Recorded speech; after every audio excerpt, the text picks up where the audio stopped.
Hi, all the students. Welcome once again to I Can Say Cat YouTube channel. My name is Anil Chaudhary. First of all, I'm so glad to see the fantastic response which you people are giving to these videos. तो जितनी भी videos हम लोग इस channel पर post कर रहे हैं, let it be critical reasoning, let it be English, let it be maths, whatever. The fantastic response which you people are giving, your likes, your comments, that truly becomes a source of motivation for us. And believe me, ये जितना भी content आपके सामने आ रहा है, it's a national standard content जो बहुत सिंपल शब्दों में सिंपल कॉन्सेप्ट्स के साथ we are actually trying to present. और ये जितनी भी वीडियोस हैं, अभी तो स्टूडेंट्स सिर्फ ट्रेलर है, understand. In the coming days okay we people will be posting a lot of more videos, conceptual videos, and very soon, next 3, 4, 5 days, we are going to launch a complete online course for CAT 2024, as well as the other entrance exams. तो students hold on. जो भी बच्चा next year in सब exams को देना चाहता है, उन सबको मैं कहना चाहता हूँ बस 4-5 दिनों का पेशेंस और रखो।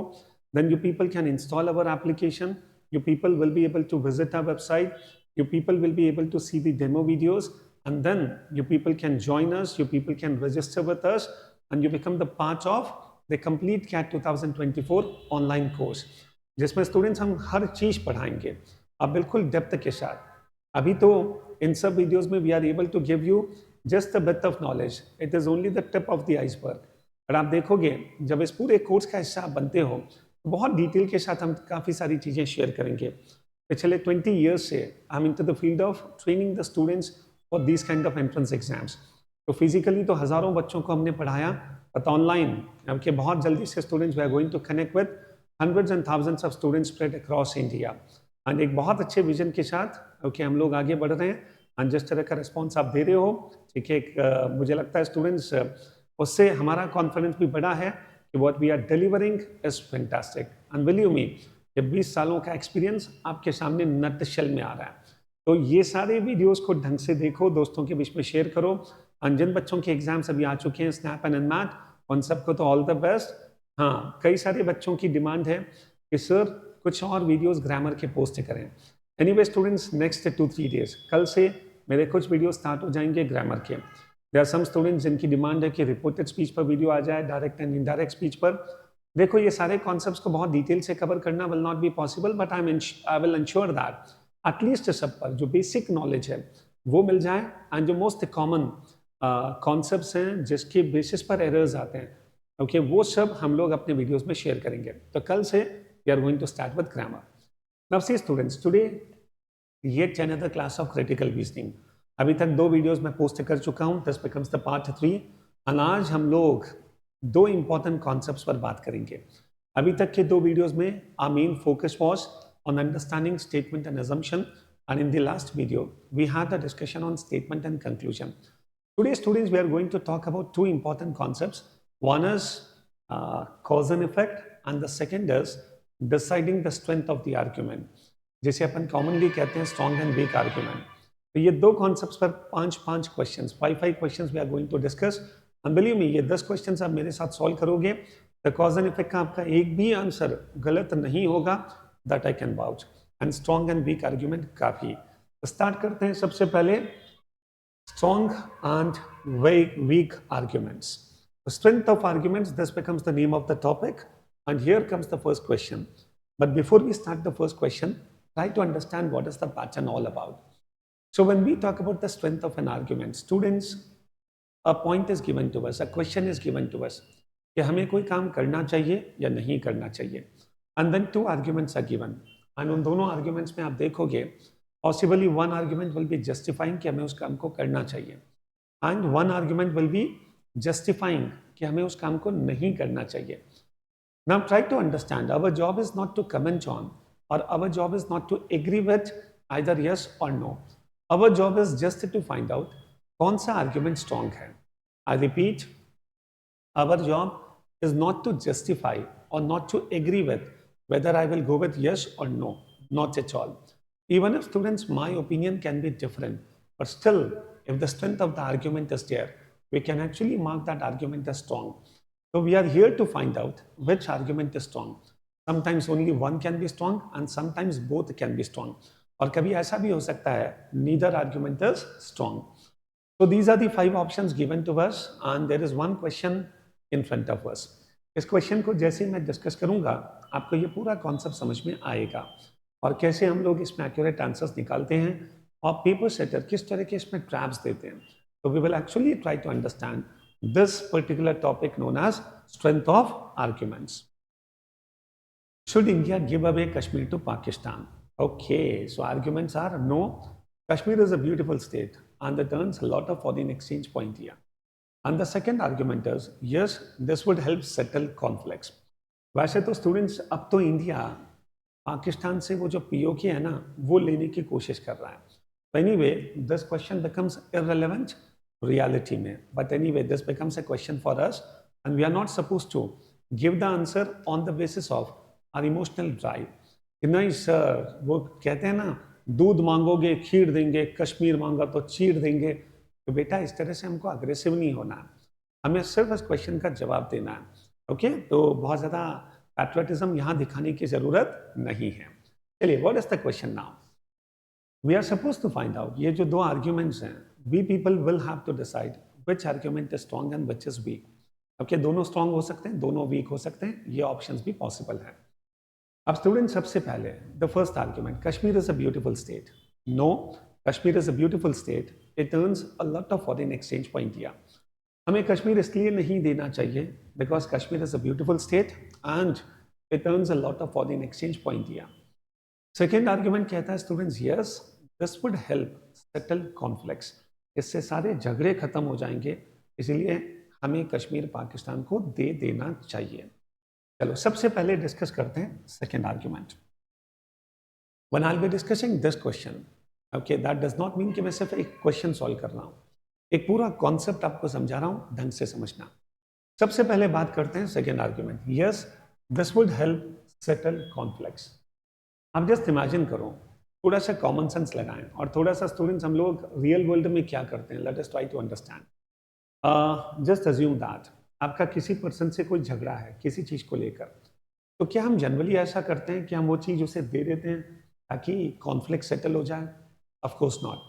अगर आपका जेन्युइन राइट है उस पर तो definitely you will actually try to prove it and कभी भी स्टूडेंट्स आप उस राइट को गिव अप नहीं करोगे. तो ये कहना कि झगड़ा खत्म हो जाए इसलिए कश्मीर दे देना चाहिए, आई think this argument is not at all a strong argument. Possibly Pakistan कल के दिन पंजाब डिमांड कर ले, राजस्थान डिमांड कर ले, तो क्या आप चेरी चेरी देते रहोगे सो दैट झगड़ा खत्म हो जाए? Of course not. The second argument is a weak argument. Now coming on the first argument, no, Kashmir is a beautiful state. I think possibly जब मैं फिजिकल क्लासेस लेता हूँ तो मैं बहुत सारे स्टूडेंट्स को देखता हूँ, वो फर्स्ट आर्ग्यूमेंट को स्ट्रॉन्ग मानते हैं कि यस इंडीड सर हमें नहीं देना चाहिए. आप एक चीज़ समझना स्टूडेंट्स, हमें इस नो से एग्री या डिसएग्री नहीं होना है, हमें तो सिर्फ इस आर्ग्यूमेंट पर कमेंट करना है, क्या ये आर्ग्यूमेंट स्ट्रॉन्ग है या वीक. तो मैं कई बार बच्चों को देखता हूँ कि फर्स्ट आर्ग्यूमेंट को वो स्ट्रॉन्ग मानते हैं. Now try to understand, when I say no, हमें नहीं देना चाहिए, why? Because Kashmir is a beautiful state and you say that this argument is strong. तो when you say that this argument is strong, you mean to say अगर Kashmir beautiful नहीं होता तो क्या हम दे देते? Yes, my counter question to you. जिन बच्चों को लगता है कि first argument is strong, my counter question to you, अगर कश्मीर ब्यूटीफुल नहीं होता तो क्या स्टूडेंट्स हम दे देते? नहीं सर, हम तो तब भी नहीं देते. तो जब तब भी नहीं देते तो ये आर्ग्यूमेंट स्ट्रॉन्ग कैसे हुआ? अंडरस्टैंड, मेरी बात समझ में आई? वापस से स्टूडेंट्स एक तरह से टेस्ट ऑफ नेगेशन, ओके, जो हमने अजम्पशन में लगाया था. You people just try to understand, when you say this argument is strong, we will not give Kashmir because it is beautiful, that itself means had it not been beautiful you would have given it. और फिर आप कहते हो नहीं sir हम तो तब भी नहीं देते. इसका मतलब है बेटा ये जो आर्ग्यूमेंट है ना, this argument is not a strong argument, even this is weak. It earns lot of foreign exchange point here, और अगर ये फॉरेन एक्सचेंज नहीं कमाता तो क्या हम दे देते? ऑफ कोर्स हम तब भी नहीं देते. इसका मतलब है even this argument is weak. Students do understand, first argument is also weak, second argument is also weak. Hence, the correct answer is neither one nor two. I think you people will agree with this. And if you don't agree, please comment box में आप comment करके ज़रूर बताएं. कल वाले video में भी मैंने कुछ स्टूडेंट्स के कमेंट्स देखे थे, पॉसिबली किसी एक क्वेश्चन को लेकर there may be some differences of opinion. but that actually becomes the very part, the very nature of this particular critical reasoning. तो ऐसा किसी एक आधे क्वेश्चन में हो सकता है कुछ डिसेंट हो जाए, ओके, बिकॉज उसमें कई बार एक या दो लॉजिक्स, ओके, आपस में स्टूडेंट्स क्लैश भी कर सकता है. But anyway, what we people have to do is, हमें अपना लॉजिक तो समझना ही है, but at the same time open mindedly हमें सामने वाले का लॉजिक भी समझना है. तो दोनों लॉजिक को कंपेयर करो and then take a wise call. ऐसा कोई कंफ्यूजिंग क्वेश्चन आ जाए तो be very careful in giving the answer. Anyway, I believe that जब भी कोई क्वेश्चन पेपर कोई क्वेश्चन लेता है वो हर एंगल से सोचेगा कि इसका आंसर कहीं एम्बिगुअस तो नहीं है. आई थिंक ऐसा आपके साथ होगा नहीं, बट फिर भी अगर कोई क्वेश्चन बहुत ही कंफ्यूजिंग आ जाए, नो प्रॉब्लम, आप थोड़ा सा उसमें दो बार पढ़ के एक्स्ट्रा कंपेयर कर लें and whatever wise decision is possible you take it. But थोड़ी बहुत रिस्क लेना इज ओके. तो उस क्वेश्चन को स्टूडेंट स्किप नहीं करेंगे. आई थिंक ये क्वेश्चन समझ में आ गया. Now coming on question number 2. Statement pause करो, try to give the answer. चलिए अब स्टूडेंट्स करते हैं इसे solve. Is learning a continuous process? Okay, the first option says yes. There is so much to learn and we have so little time. क्या लगता है students first argument, is it strong और weak? अच्छा, one more thing you people understand, हमें इन दोनों में comparatively कौन सा स्ट्रॉन्गर है वो नहीं बताना है, हमें दोनों को इंडिविजुअली कंपेयर करना है and individually we will have to decide which is stronger and which is weaker. Okay, तो यू पीपल अंडरस्टैंड, हमको यहाँ पर कंपैरेटिवली नहीं बताना है कि which is stronger and weaker, हमें तो सिर्फ ये बताना है individually which is strong and which is weak. Okay, now say yes, there is so much to learn and we have so little time. क्या लगता है पहला आर्ग्यूमेंट स्ट्रॉन्ग है कि वीक है? Yes, there is so much to learn and we have so little time. So when I say is learning a continuous process, the answer is yes, and this becomes the argument to justify that. कि इतना कुछ है पढ़ने के लिए and the time is less, इसीलिए learning is a continuous process. क्या ये आर्ग्यूमेंट स्ट्रॉन्ग है कि week? I think a majority of the students may consider this argument as strong. But students, this argument is not a strong argument. अरे sir, how is it? चलो मैं आपको explain करता हूँ. अगर मैं कहता हूँ स्टूडेंट्स क्या हमें चलते रहना चाहिए, और कोई अगर आपसे कहे हाँ यार इतनी सारी रोड्स हैं, इतने सारे पाथ हैं, तो हमें टाइम बहुत कम है तो इसीलिए चलते रहना चाहिए, इज दिस एन आर्ग्यूमेंट? क्या मैं इसलिए कंटिन्यूसली लर्निंग करते रहना चाहिए because there is so much to learn and the time is less? Okay, is it a convincing argument? अगर मैं आपको कहता हूँ स्टूडेंट्स कीप लर्निंग, तो मुझे यहाँ पर आपको आर्ग्यूमेंट देना पड़ेगा what are the advantages of continuous learning. अगर मैं कहता हूँ स्टूडेंट्स अगर आप कंटिन्यूअस लर्निंग करोगे आप अपडेटेड रहोगे तो करियर एंड लाइफ में ग्रोथ के चांसेस बहुत रहेंगे. ओके, तो अगर मैं ये आर्ग्यूमेंट देता हूँ at least that is a strong argument because I am convincing you कि what are the advantages of continuous learning. But if I just say there is so much to learn, therefore you should learn. Okay, that is not the point. तो इसीलिए students do understand. First argument दिखने में strong दिखता है, but actually it is not. इसीलिए students हमें बहुत extra careful होने की ज़रूरत है. Okay, हमें प्राइमा फेसी पहली बार पढ़कर जो लगता है, कई बार students हम 2 या 3 बार जब उस question को पढ़ते हैं, तो हमारा mindset change हो जाता है. So be very much careful in this. First argument, as per me, is not a strong argument. Okay, because इतना सा कहना कि there is so much to learn and therefore we have so little time, इसलिए हमें पढ़ना चाहिए. I slightly disagree with this. This argument is not strong. Second, no, learning stops after one has obtained the highest degrees in their subject.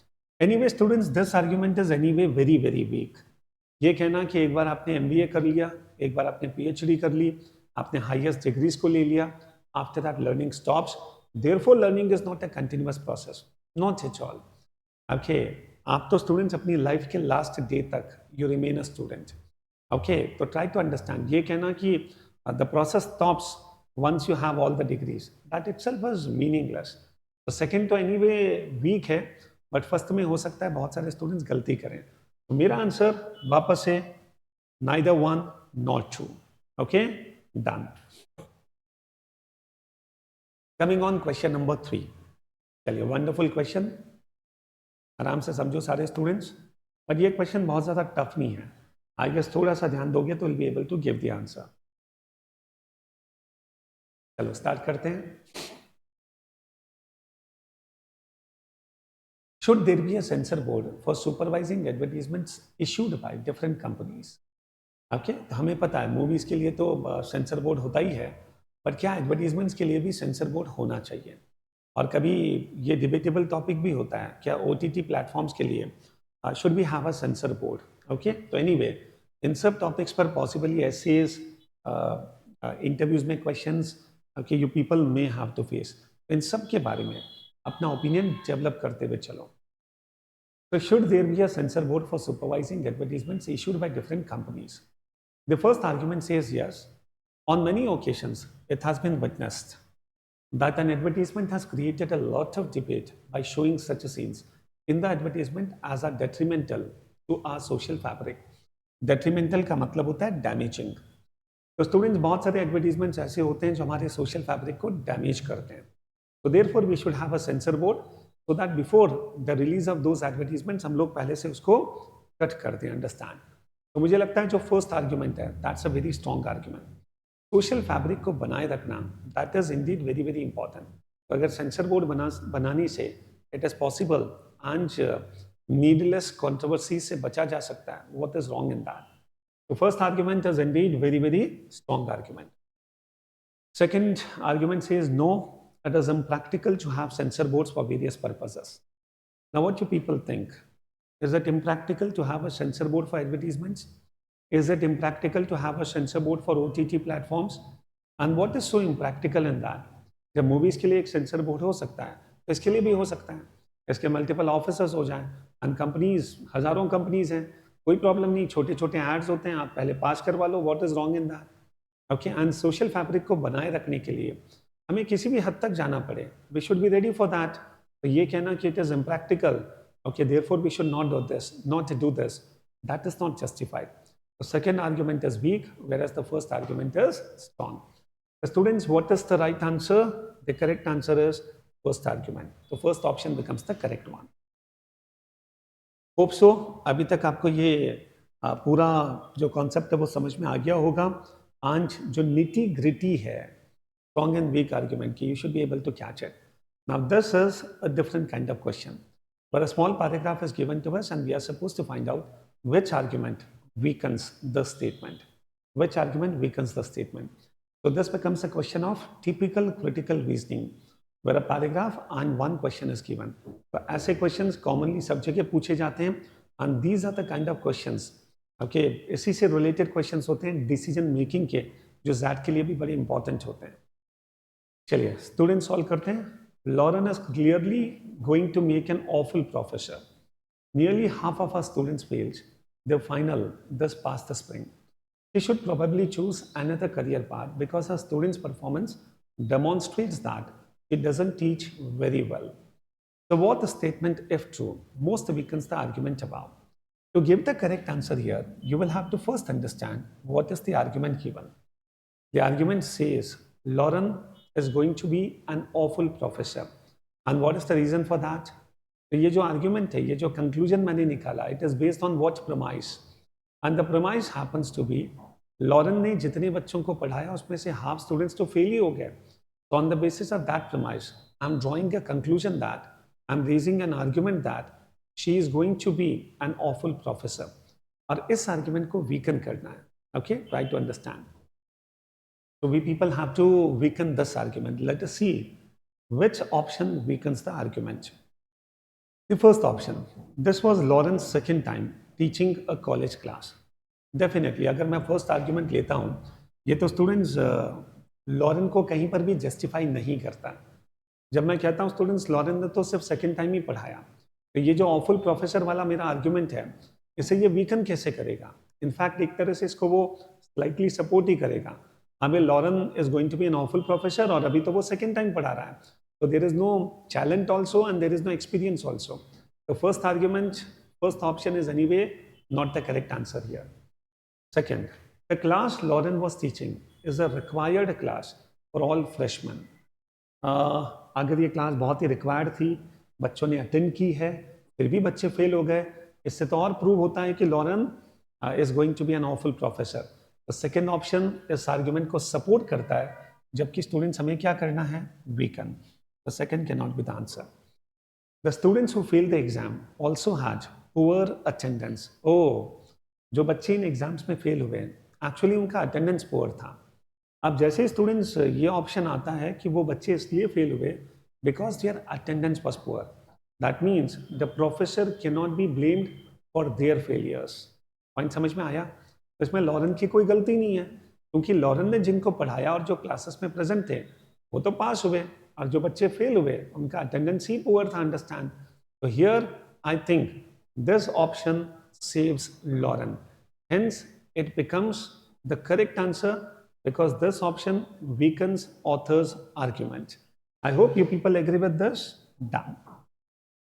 चलिए fourth option भी पढ़ लेते हैं students. The students who pass the exam attended an optional review session Lawrence teaching assistant held. The students who passed the exam attended an optional review session Lawrence teaching assistant held. Fourth option तो ये कहता है कि जो बच्चे पास हुए हैं उन्हें भी स्टूडेंट्स जो रिव्यू सेशंस हैं वो किसने कंडक्ट किया? लॉरेन के असिस्टेंट ने। ओके, अब आप जस्ट इमेजिन करें, आई गेस यही मीनिंग है इसका, an optional review session Lawrence teaching assistant okay held. ये तो इनफैक्ट ये कहता है कि जो बच्चे पास हुए हैं उन्होंने भी रिव्यू सेशंस किसी और के अटेंड किए। ओके, तो यहाँ तो लॉरेन की पोजीशन और वीकन हो जाएगी, तो इसीलिए students fourth option can not be the correct answer. ये तो एक्चुअली प्रूव करता है कि जो बच्चे पास हुए हैं उसमें भी लॉरेन का रोल नहीं है, तो यहाँ पर तो ऑथर का आर्गुमेंट और ज्यादा स्ट्रेंथन हो जाएगा। तो fourth can not be the answer. And Lauren struggled early in the semester with lesson planning, तो even this becomes Lauren's position and in turn it supports author's argument that Lauren is going to be an awful professor. So anyway students, simple सा question था, C becomes the correct answer here. ऐसे बहुत सारे questions हम लोग discuss करेंगे जब हम डिसीजन मेकिंग पर बात करेंगे, and that level decision making, इसकी भी पूरी series we are going to launch very very soon. Okay, चलिए आगे बढ़ते हैं students. Question number 5, should there be students union in college and university. अब ये क्वेश्चन दिखने में बहुत सिंपल है, बट आई थिंक इस क्वेश्चन में कुछ कंफ्यूजन्स आंसर्स को लेकर जरूर होंगे, एंड पॉसिबली कुछ डिसेंट हो सकता है, because I have seen this question across so many books, so many platforms, and there are multiple answers which are coming. मैं अपना ओपिनियन जरूर दूंगा, एंड आफ्टर दैट स्टूडेंट्स आप एग्री करते हैं, डिसएग्री करते हैं, कमेंट बॉक्स में आप जरूर पोस्ट करके मुझे बता देना। The question is, should there be students union in college और यूनिवर्सिटी। फर्स्ट आर्ग्यूमेंट कहता है this will create political atmosphere in the campus. Okay, sorry यहाँ पर नो आना चाहिए, that means we should not have students union because it will create political atmosphere in the campus. और यहाँ पर student जिस अप्रोच के साथ मैं कह रहा हूँ कि it will create political atmosphere, तो रियलिटी में हम देखते हैं जब भी पॉलिटिकल एटमॉस्फेयर होता है तो व्हाट हैपन्स।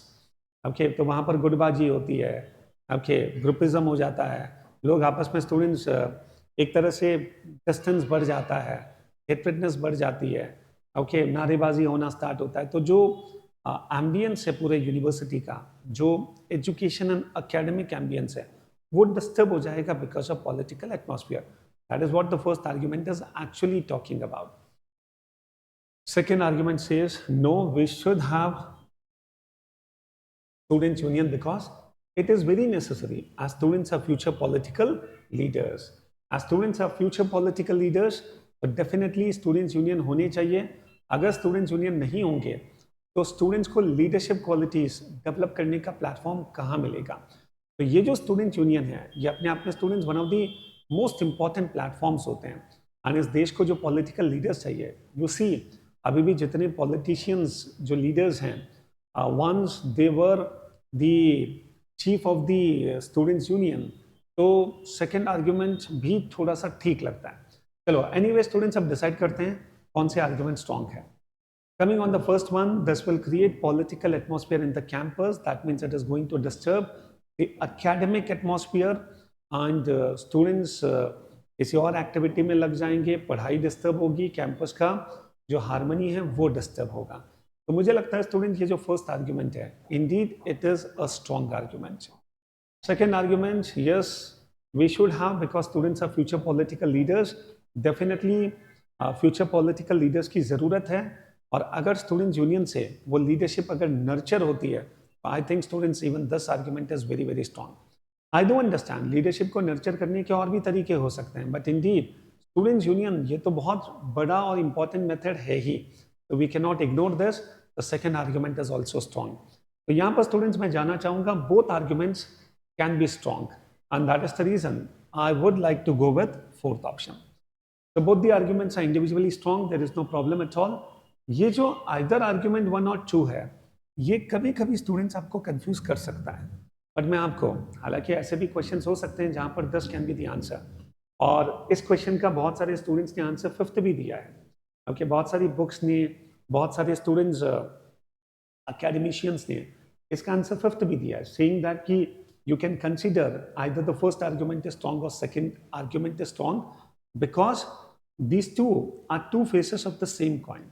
या तो आप पॉलिटिक्स की पॉजिटिव साइड देखो या पॉलिटिक्स की नेगेटिव साइड देखो। आपके तो कई सारी बुक्स ने इसका आंसर फिफ्थ भी दिया है, सेइंग दैट ये पॉलिटिक्स की पॉजिटिव या नेगेटिव, तो it is up to you कि आप किसको देखना चाहते हो। तो on the basis of that either first is strong और second is strong. My assessment is different. I mean to say that individually दोनों आर्ग्यूमेंट स्ट्रॉन्ग है, तो अगर दोनों आर्ग्यूमेंट्स नो एंड यस को जस्टिफाई करते हैं, इट हार्डली मैटर्स। जब ये दोनों आर्ग्यूमेंट स्ट्रॉन्ग है तो why don't we mark the answer as both 1 and 2। Okay, जितना स्ट्रॉन्ग 1 है मुझे उतना ही स्ट्रॉन्ग सेकंड भी लगता है, तो इसीलिए students I will go with both. आपका क्या ओपिनियन है प्लीज कमेंट करके जरूर बता देना। ओके, चलिए आगे बढ़ते हैं students. After having a wonderful discussion on strength of arguments, now let us have 5 questions based on cause and effect. Whatever happens in the world, everything has a cause and everything will have its own effect. कुछ भी होता है, हर एक के पीछे कुछ cause है और हर एक का कुछ इफेक्ट है, isn't it? तो ये जो कॉज एंड इफेक्ट है, इसके रिलेशनशिप को समझना is very important. 2 statements will be given to us and we are supposed to find out the relation, whether there is a relation of cause and effect between these 2 statements or not. Okay, sorry. So our job is to find out whether there is a relationship of cause and effect between the 2 statements or not. चलो देखो कुछ example से समझते हैं। मैंने students अपनी exams की preparation में बहुत अच्छी मेहनत की। Okay, and the result is I was able to get admission into one of the best colleges. तो बहुत अच्छे एफर्ट्स पुट करना, दैट बिकम्स द कॉज, और अच्छे कॉलेज में एडमिशन होना, दैट बिकम्स द इफेक्ट। अब second example, I got a very good college, hence I was able to get a very good placement also. अब यहाँ पर देखो स्टूडेंट्स, प्लेसमेंट मिल जाना that becomes the effect, and एक अच्छे कॉलेज में एडमिशन होना that becomes the cause for that, isn't it? तब आप जस्ट इमेजिन करो इन दोनों एग्जाम्पल्स में अच्छे कॉलेज में एडमिशन होना, कहीं पर ये इफेक्ट भी हो सकता है और कहीं पर ये कॉज भी हो सकता है। तो ये पैटर्न भी थोड़ा सा कंफ्यूजिंग है, बट एनीवे मैं आपको कुछ अच्छे ट्रिक्स बताता हूँ कैसे इन क्वेश्चंस में एक्यूरेट आंसर्स अपन निकाल सकते हैं। ओके, चलो देखो, let us take the first question. See what you people have to do is 2 statements are given to us। सबसे पहले तो दोनों स्टेटमेंट्स को पढ़ो and after that you try to decide क्या इन दोनों में कॉज एंड इफेक्ट का रिलेशनशिप है या नहीं। जहां तक हो सके try to establish a relationship of cause and effect between these 2 sentences। Okay, either 1 is cause, 2nd is effect, और 2nd is cause and 1st is effect। But अगर ऐसा रिलेशनशिप बिल्कुल नहीं बनता है, okay, then students you have the other options. And what are the other options? Both the statement 1 and 2 are independent causes, दोनों ही statement causes हैं। Both the statement 1 and 2 are effects of independent causes, both are effects, और इन दोनों के causes भी अलग अलग हैं। And fifth is both the statement 1 and 2 are effects of some common causes. Students, ये दोनों इफेक्ट्स हैं और इन दोनों इफेक्ट्स का there is a common cause. Okay, so these are the 5 options given to us, but सबसे पहले कोशिश करो क्या मेरा आंसर 1 and 2 में से कुछ है या नहीं। ओके, और जब स्टूडेंट्स आपको पता चल जाए my answer is not 1, neither 1 nor 2, then you think about the other options, but कोशिश करो कि कॉज एंड इफेक्ट का रिलेशनशिप बन जाए। ओके, चलो देखते हैं कैसे बनता है, let us see. You people first try to solve this question, decide what is the answer, and then you listen to my explanation. अगर आप डायरेक्टली मेरे एक्सप्लेनेशन को सुनोगे तो आपका थॉट प्रोसेस कभी भी डेवलप नहीं होगा। Now see, The meteorological department has issued a statement mentioning deficient rainfall during monsoon in many parts of the country. Okay, meteorological department, मौसम विभाग. Okay. The second statement, the government has lowered the revised estimated GDP growth from the level of earlier estimates. क्या लगता है students, क्या relationship है दोनों में, है भी या नहीं? सबसे पहले क्या फर्स्ट कॉज सेकेंड इफेक्ट या सेकेंड कॉज फर्स्ट इफेक्ट, ऐसा कोई रिलेशन बनता है या नहीं बनता है? You people have to see that. वापस से मैं अपने फिजिकल क्लासेस का एक्सपीरियंस शेयर करता हूँ. मैक्सिमम स्टूडेंट जब इस क्वेश्चन को पढ़ते हैं, they come to a conclusion that these two sentences are standalone different sentences and there is no relationship between these two. Hence, वो अपना आंसर देते हैं इन तीन में से कोई. But anyway, students, the correct answer is first is the cause, second is the effect. So my answer is, students, first option. Yes, first option becomes the correct answer. Why is it so? Yes, I can convince. सबसे पहले तो students, you people have to understand, किसी भी country का GDP depends on what. Okay, there are three sectors in the GDP of any country. The primary sector agriculture, the secondary sector manufacturing industry, the tertiary sector which actually talks about service sector, isn't it? अब आप just imagine करो, अगर किसी देश में monsoon poor होगा, बारिश कम होगी, the agricultural output is going to decrease and that is going to have an adverse effect on the other sectors also. तो मुझे बताओ, जब बारिश कम होगी तो क्या जीडीपी कम नहीं होती है? Yes, indeed होती है. And anyway, students will live in India. Will live in India, जहाँ पर our economy is very much dependent on the rainfall. Therefore, students, जब मौसम विभाग ने बोला इस साल the chances of deficient rainfall is there. Okay, the chances of deficient rainfall. Okay, तो जैसे ही सरकार को पता चला कि मौसम विभाग ने बोला है कि इस साल बारिश कम होगी, तो सरकार ने क्या किया, अपना जो जीडीपी ग्रोथ का एस्टिमेट था उसे रिवाइज करके कम कर दिया. Which is bit obvious. अगर मौसम विभाग ने बोला है कि इस साल बारिश कम होगी, तो सरकार को लगा the GDP is going to come down और at least the growth is going to come down. So therefore the government revise the estimate, isn't it? तो दोनों में कनेक्शन है या नहीं है? एब्सोल्युटली. तो बेटा, ये रिलेशनशिप तो बनाना पड़ेगा. आप प्राइमा फेसी फर्स्ट टाइम पढ़ोगे तो लगेगा कि सर ये मौसम विभाग है, ये जीडीपी है, what is the connection? But that is the level of maturity which you people have to exhibit, and this is what the purpose of these videos is.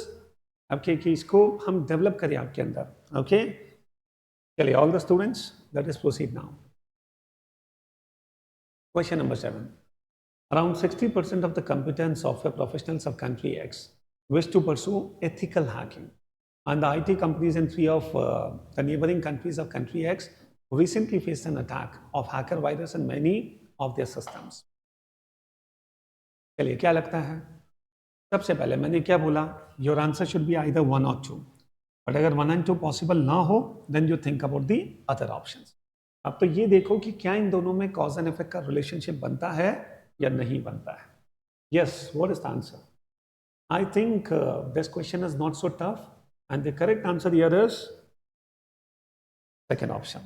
Indeed, second option is the right answer, because the IT companies in three of the neighboring countries of country X recently faced an attack of hacker virus.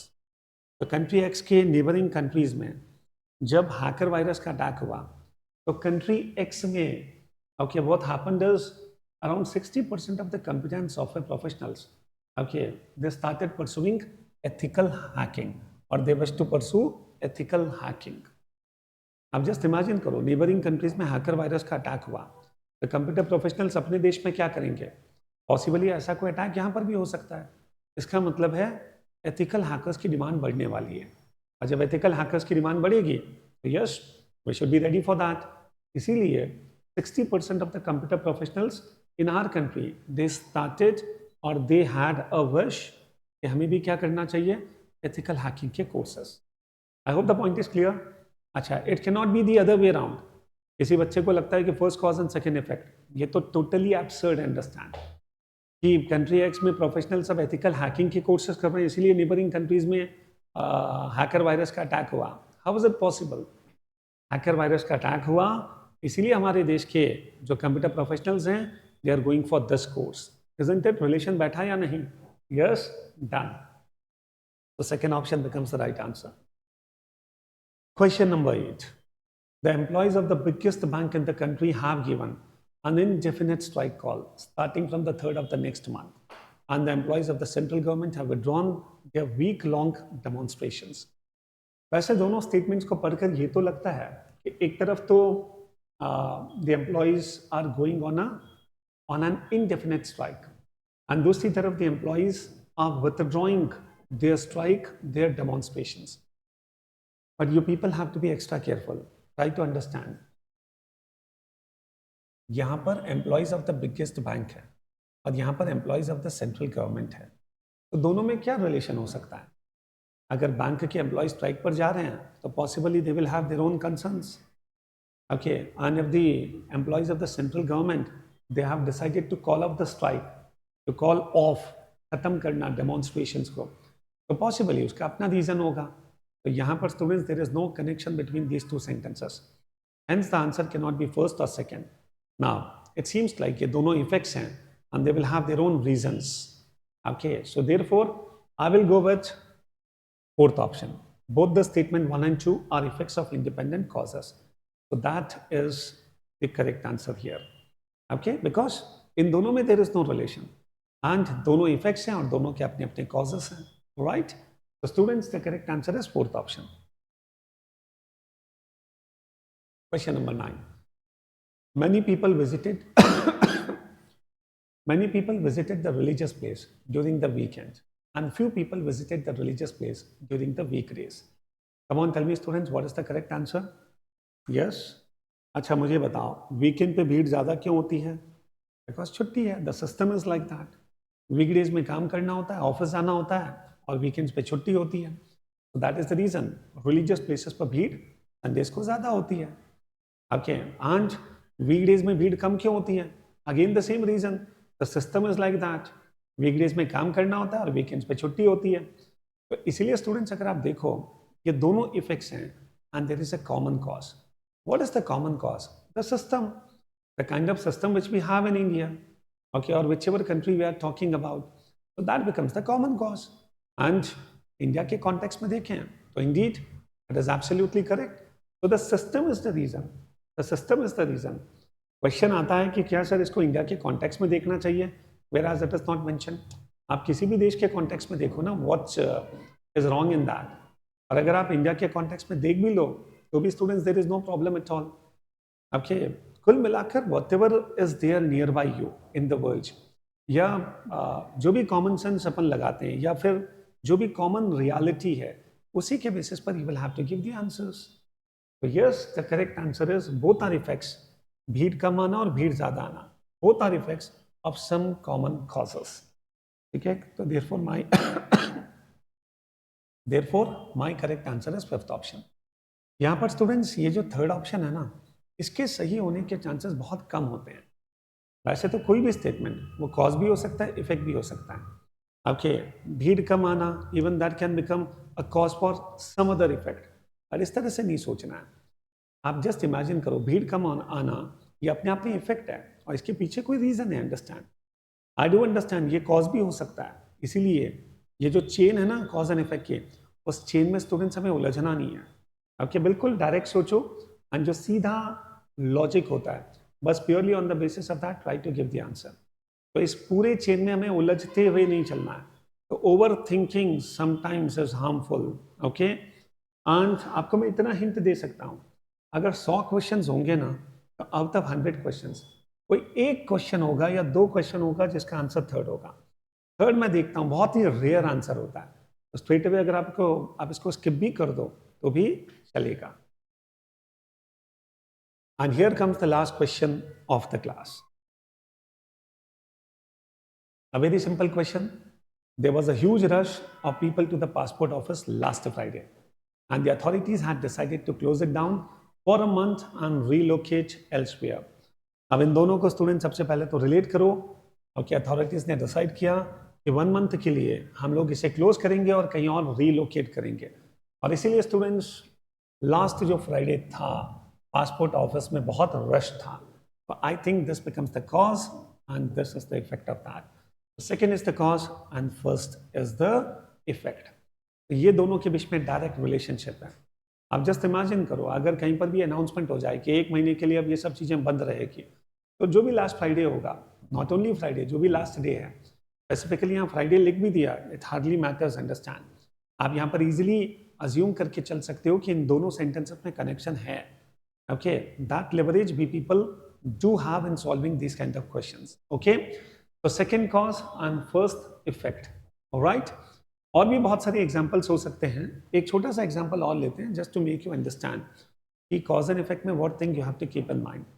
जैसे for example, कहीं पर कोई truck overturn हो गया, पलट गया, and police ने उस पूरे एरिया को कर्डन ऑफ कर दिया, ओके, बैरिकेडिंग कर दी। तो यस, कभी ट्रक पलटता है तो पुलिस उस पूरे एरिया को कर्डन ऑफ या बैरिकेडिंग तो करती है ना, अंडरस्टैंड। तो ट्रक का पलटना बिकम्स द कॉज, बैरिकेडिंग करना दैट बिकम्स द इफेक्ट। हालांकि मैं जानता हूँ police can cordon off any area because of some other reason also. कहीं पर कोई टेररिस्ट है तो हो सकता है पुलिस वहां पर भी कर्डन ऑफ करे, बट जब ट्रक पलटता है तब तो करते ही है ना, अंडरस्टैंड। तो ये नहीं समझना है कि सर पुलिस ने जो एरिया को कर्डन ऑफ किया उसका द ओनली रीजन ट्रक पलटना ही थोड़ी होगा। नहीं, आपको रिलेशन क्या बनाना है, ट्रक जब पलटता है तब तो पुलिस बैरिकेडिंग करती है ना, उस एरिया को कर्डन ऑफ करती है ना, अंडरस्टैंड। बस दैट्स इट।